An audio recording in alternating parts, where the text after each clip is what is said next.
In the beginning there was nothing, then God spoke the universe into existence. Over 6 days he carefully crafted everything with order and purpose. On the first day light burst forth, separating day from night.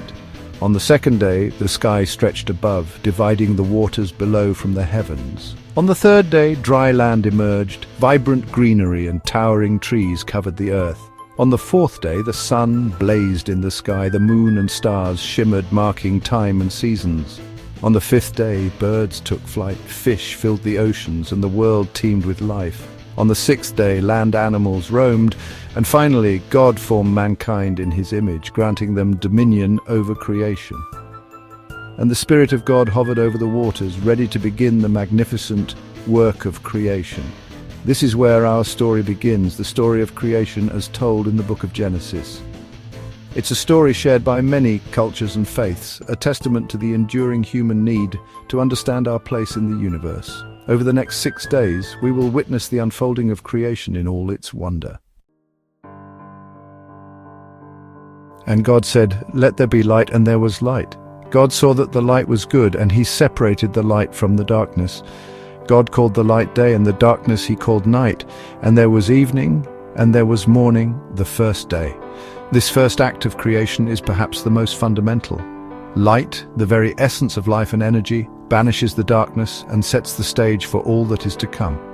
The separation of light and dark establishes the rhythm of our planet, the cycle of day and night that governs the lives of all creatures. And God said, "Let there be a vault between the waters to separate water from water." So God made the vault and separated the water under the vault from the water above it. And it was so. God called the vault sky. And there was evening and there was morning, the second day. Here God creates the firmament, a vast expanse that separates the waters. Imagine a world covered entirely by water, an endless ocean stretching in all directions. The creation of the sky brings order to this watery chaos, creating space for the air we breathe and the clouds that bring rain. Section 4, life springs forth, and God said, "Let the water under the sky be gathered to one place, and let dry ground appear." And it was so. God called the dry ground land, and the gathered waters he called seas. And God saw that it was good. Then God said, "Let the land produce vegetation, seed-bearing plants and trees on the land that bear fruit with seed in it, according to their various kinds." And it was so. The land produced vegetation, plants bearing seed according to their kinds, and trees bearing fruit with seed in it, according to their kinds. And God saw that it was good. And there was evening, and there was morning, the third day. On the third day the stage is set for life.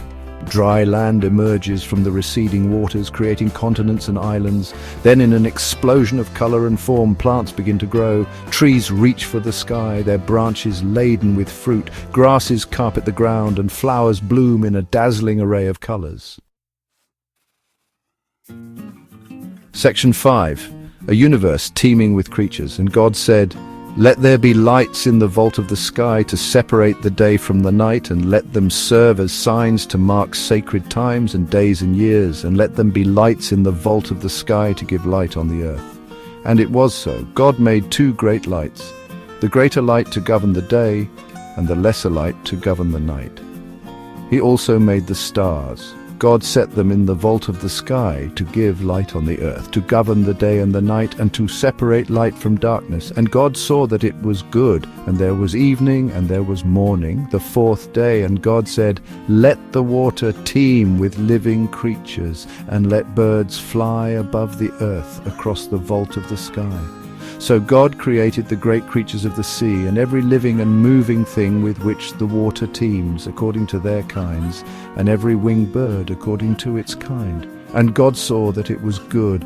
God blessed them and said, "Be fruitful and increase in number, and fill the water in the seas, and let birds increase on the earth." And there was evening, and there was morning, the fifth day. Day 4 sees the creation of the sun, moon, and stars. These celestial bodies illuminate the heavens, marking the passage of time and guiding the way for travelers. Then on the fifth day the waters come alive. Creatures of all shapes and sizes fill the oceans, from tiny plankton to giant whales. Birds take to the skies, their wings carrying them over land and sea.